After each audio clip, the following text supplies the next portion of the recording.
There's an investment way more valuable than crypto. Crypto is not the best asset to invest in. Absolutely not. I don't even know why you would think that, and I'm going to prove it to you. Okay.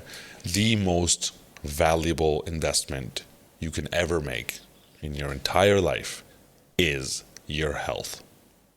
100%. Any billionaire in the world will trade you all of their billions. Warren Buffett today will give you all of his billions if you can give him the billions that you have. Because if you have 30 years to live in your life, you have a billion seconds to live. He would trade his entire net worth for the billion seconds that you have. So you are actually wealthier in the actual thing that actually matters, right? So invest those billion seconds into your health. When we're young, it's easy to just imagine we're going to be fine. Everything is going to be great. But once you hit your 30s, shit changes. Once you hit your 40s, shit changes. Once you hit your 50s, shit changes. Fuck, shit changes. 60s and 70s, maybe you hit your 60s and 70s. Some people just die right there, right? So investing into your health has the highest ROI, because investing into crypto even requires for you to be healthy. You have to have a healthy mind and a healthy way of thinking about things and a healthy lifestyle. And you have to feel good within yourself so that you don't feel like shit every time something goes to shit, right? And also drink 19 crimes wine, because that's healthy. Wine is healthy. Okay, it gives me something about like heart stuff or something. Oh, apparently, I read something somewhere. Um, Investing into your health, right? Because what I found is when I feel great, life ends up happening great. When I feel great, I'm healthier, I'm happier, I'm showing up the best way in my life, which means I receive people the best. I receive my partner the best when I show up the best. Everything is a mirror of me. So if I'm healthy, then my life is healthy. My wife is healthy. My knife is healthy. My strife is healthy. You know what I mean? I'm just saying. That's facts. Um, and so what, like, here's a few different things that I do to be healthy, right? Obviously, the only thing you really have to do is just stay active. Do some kind of fitness. I'm not even just saying go to the gym, just do some kind of fitness on a regular basis, right? It could be sports, it could be going for long walks, it could be going to the gym. That's an easy one. Could be hiking, could be whatever is your jam, snowboarding, I don't care. Like, do something as an activity, as a regular fitness activity. And I knew this. I In November of 2022. So I come to Bali, and I get all this opportunity of meet the ministers, meet the government, meet the this of the that of the who of the that. And when you're somebody who's been working a long time towards that kind of mission of achieving something, that kind of status, initially you're like, wow, you start chasing it and going places. And I gained weight, I had bags under my eyes, I wasn't sleeping properly, but I was chasing some kind of thing. And then I'm at G20, speaking to presidents and ministers and presenting the entire digital asset infrastructure plan of Indonesia, like banana stuff. But I feel like shit. I look like I'm dying. People are walking up to me going, are you okay? You look sick. And I'm like, I am sick. That was my religion. I was born sick. But that most people don't get that joke.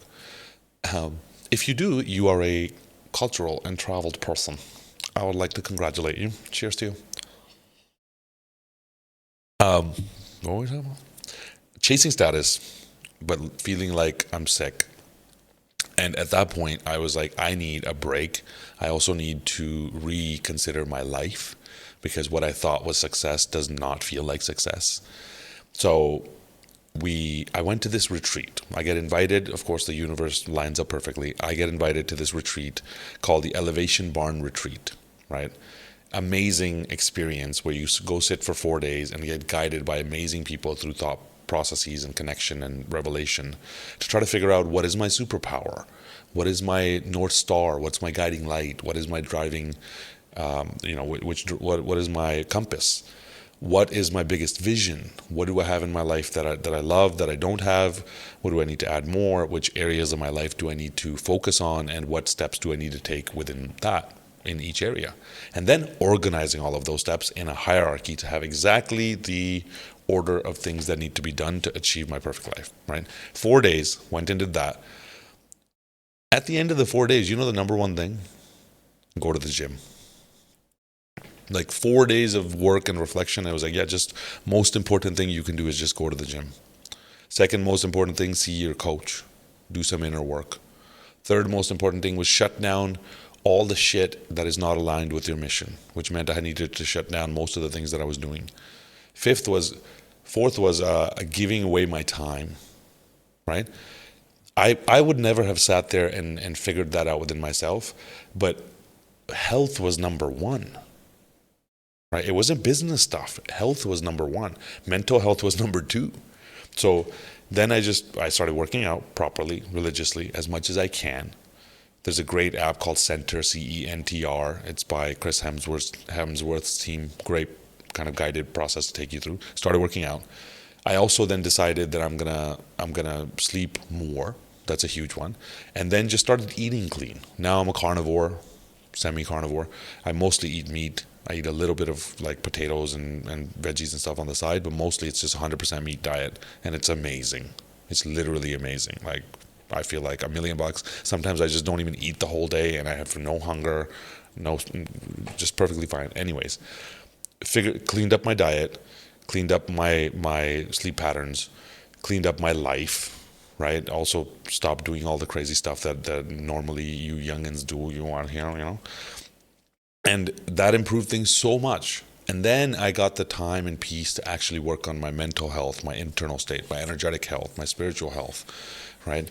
And focusing on all those different pillars, I would say, to me, we are a fire that burns, right? We take oxygen and stuff and we literally burn it within ourselves. So there's a literal fire going in there, right? So you need to have oxidation and antioxidation in balance.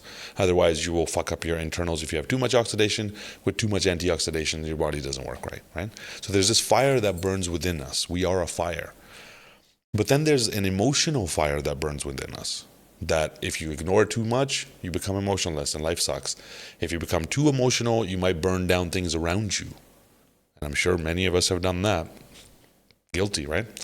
So that fire needs to be fed and balanced, right? Sometimes it needs to be released. Sometimes it needs to be given love. Sometimes it needs to be whatever. There's an emotional fire that we have to balance. Then there's a spiritual fire that burns within us. That there's an energetic connection that when I connected to spirit, I feel way better. When I feel disconnected, I feel lost and discombobulated. So focusing on that and giving that time to connect and doing different whatever is your jam, or maybe that's just not something that you're tuned into. Fine, but it burns in there regardless. Then I look at the fire of like that fire that burns. That is the reason why I get out of bed. Right, what mission I'm on, all the stuff that drives me, like building societies that maintain the divinity of children, that kind of crazy shit. That fire then is, once you figure out the other fires and give yourself and align yourself with your kind of soul's mission and figure out the steps that need to be done, and then give your body the rest and health and fitness and movement that it needs, life becomes a fucking rocket ship. And you will never regret that investment. Nobody will ever be able to take it away from you. It's always going up in value. And the older we get, the more it becomes valuable. And being in that healthy state, healthy, happy, balanced state, when the crypto markets go up and then they go down and then they go up and then they go down, you're not like, you're not freaking out and then like euphoric and freaking. No, you have a good life. Like that stuff isn't your life's your self-worth and value and quality of experience and your emotions are not tied to that roller coaster, because you have a nice balanced life in the middle of it. And done right, those roller coasters can then take this life to better and better and better places. So invest in your health.